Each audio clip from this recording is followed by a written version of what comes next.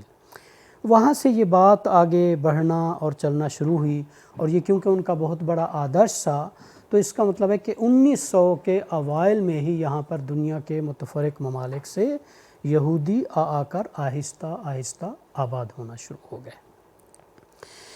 اور جب یہ صورتحال ہوئی تو یہ جو موجودہ فلسطین ہے اور غزہ بالخصوص، یہ اس وقت سلطنت عثمانیہ کے دارالحکومت، سلطنت عثمانیہ کا ایک حصہ تھا، یا اس کے زیر نگوں ایک علاقہ تھا۔ اور 1914 کی جو پہلی جنگ عظیم ہے اس میں جب سلطنت عثمانیہ کو شکست ہوئی اور ان کو پسپائی اختیار کرنی پڑی، اور 2023-24 میں وہ موجودہ ترکی کی ایک ماڈرن ریاست بنی، تو یہ خیال مزید پختہ تر ہوتا گیا کہ یہاں پر ایک اسرائیلی ریاست تشکیل دینی چاہیے۔ تو ایک برٹش سیکرٹری آف اسٹیٹ تھے بیلفور، آرتھور بیلفور، 1917 میں انہوں نے ایک خط لکھا روتھ چائلڈ کو، اس وقت جو وہاں کے گورنر تھے ایک طرح سے، کہ یہاں پر ایک اس طرح کوئی اسرائیلی ریاست کی تشکیل ہونی چاہیے جسے بالفور ڈکلیریشن کا بعد میں نام دیا گیا، اور برطانیہ اس کی پس پشت تھا یا اس کی پشت پناہی میں تھے، لہٰذا رفتہ رفتہ یہ تصور پنپتا رہا۔ اور جب سلطنت عثمانیہ نے پسپائی اختیار کی تو 1917 کہنا چاہیے، 1917 سے 1947 تک یہ برٹش مینڈیٹ کا علاقہ یا برٹش مینڈوٹری پلیس یا برٹش مینڈوٹری ٹیریٹری کہلاتی تھی۔ لیکن پہلی جنگ عظیم اور پھر درمیان میں دوسری جنگ عظیم جو 1939 سے 1944-45 تک جاری رہی. آپ کو پتہ ہے کہ برطانیہ کافی حد تک کمزور ہو گیا. تو پھر انہوں نے پسپائی اختیار کر کے یہ جو غزہ کا علاقہ ہے اور کچھ فلسطین کے علاقے اور کچھ ایسے علاقے جنہیں آج کل مغربی کنارہ کہا جاتا ہے، اس کو اقوام متحدہ کے سپرد کر دیا. اور اقوام متحدہ نے وہاں پر ایک پلان بنایا جسے فلسطین کی تقسیم کا پلان کہتے ہیں. اور فلسطین کی تقسیم کا پلان وہی تھا کہ سرزمین فلسطین کے اندر جو ایک طرح سے ان کی داستانوی سرزمین تھی، جو کہ خدائے بزرگ و برتر نے بائبل یا توراہ کے مطابق ان کے اپنے چنیدہ اور برگزیدہ بندوں کو ودیعت کی تھی، وہاں پر ایک ریاست کی تشکیل دی جائے گی. اور برطانیہ یا تاج برطانیہ نے وہاں سے جو ہی پسپائی اختیار کی، کہ میرا خیال ہے 5 مئی کا شاید دن تھا 1948، اسی دن پہلی عرب اسرائیل جنگ ایک طرح سے شروع ہوئی، کیونکہ عربوں نے اس پلان کو مسترد کر دیا. اور جو ہی عربوں نے اس پلان کو مسترد کر دیا تو جو ہمسائے ممالک ہیں جس میں شام ہے، اردن ہے، اس کے بعد مصر ہے، جزوی طور پر سعودی عرب ہے، تو ان تمام ممالک نے مل کر اسرائیل کو شکست دینے کی کوشش کی، یا اسرائیل یا دوبارہ فلسطین یا فلسطین کی جو تاریخی سرزمین تھی اس کو بحال کرنے کی کوشش کی. لیکن کیونکہ ان کے پاس اتنا اسلحہ یا ان کے پیچھے اس طرح کی جو کالونیل سپورٹ ہے وہ نہیں تھی، تو ان کو بھی پسپائی اختیار کرنی پڑی اور انہیں اس میں شکست ہوئی. 1956 میں ایک بار پھر اسرائیل نے جو غزہ کا خاص طور پر علاقہ ہے اس پر قبضہ کر لیا، لیکن بین الاقوامی یا اقوام متحدہ کے دباؤ کے تحت 1 سال کے اندر ہی اسرائیل نے دوبارہ اس غزہ کی پٹی جو ہے اس کو کسی حد تک مصر کے حوالے کر دیا. تو 1957 سے کوئی 1967 تک یہ مصر کا اس میں اثر و رسوخ رہا. لیکن 1967 میں جو ایک طرح سے تیسری عرب اسرائیل جنگ بھی کہلاتی ہے، کیونکہ 1956 کو بھی اگر میں شامل کروں تو وہ دوسری عرب اسرائیل جنگ ہوگی، تو وہ 6 دن کی جنگ کہلاتی ہے. 6 days وار، بہت زیادہ اس کا ذکر آتا ہے تاریخ میں. اور اس میں بھی یہی ہوا، یہ جو 4-5 عرب ممالک ہیں، اسلحہ نہ ہونے کی وجہ سے، کوآرڈینیشن نہ ہونے کی وجہ سے، کمیونیکیشن یا مجموعی طور پر سپورٹ نہ ہونے کی وجہ سے ان کو ایک بار پھر شکست کا سامنا اٹھانا پڑا. لیکن اس میں جو بڑا نقصان ہوا وہ فلسطین کی جو رہی سہی حیثیت تھی، یا جو فلسطین کا رہا سہا دعویٰ تھا، یا جو فلسطین کا تھوڑا بہت علاقائی تقاضا تھا، وہ بھی کافی نقصان سے دوچار ہوا. یعنی ہوا یوں کہ غزہ کا جو علاقہ ہے وہ کوئی 1/3 باقی رہ گیا، اور اسرائیل نے اپنی توسیع پسندانہ عزائم کے ذریعے غزہ کے اس علاقوں کو جو کہ مصر کے شمال مغرب میں موجود تھا اس پر بھی قبضہ کر لیا. اور یہ ایک چھوٹی سی پٹی، اور جسے آج کل مغربی کنارہ کہتے ہیں، یعنی یروشلم، مشرقی یروشلم، مغربی یروشلم، اور اس کے بھی 2/3 علاقوں کے اوپر قبضہ کر لیا اور وہاں پر اپنی بستیاں آباد کرنا شروع کر دیں. اب جب یہ صورتحال ہوئی تو اس سے پہلے کہ ہم آگے جائیں، میں پہلے موجودہ صورتحال اور پھر ایک بار پس منظر کی طرف جاؤں گا تاکہ ہمیں پتہ چلے کہ صورتحال کیا ہے. 7 اکتوبر کو حماس نے اسرائیل کے جنوب میں یا جنوبی علاقوں میں حملہ کیا راکٹ سے، اور اس میں کوئی 1139 کے قریب عام شہری، معصوم اسرائیلی مارے گئے، جس کی کسی بھی طرح سے تحسین نہیں کی جا سکتی یا اس کو سراہا نہیں جا سکتا انسانی حقوق کے پس منظر میں. لیکن اس کے بعد اب تقریباً 6 مہینے ہو گئے ہیں، اور 6 مہینے میں جسے ڈسپروپورشنل انگریزی میں کہتے ہیں، یا انتہائی غیر متناسب طریقے سے کہیں زیادہ اس سے جو نقصان بالفرض اگر حماس نے یا حماس کے مجاہدین نے یا اسلامی جہاد نے ان کو پہنچایا تھا، اس وقت کوئی 33,000 سے اوپر معصوم فلسطینی عورتیں، بچے جان سے جا چکے ہیں. 45,000 کے قریب جو بلڈنگز ہیں وہ مکمل طور پر ملیہ میٹ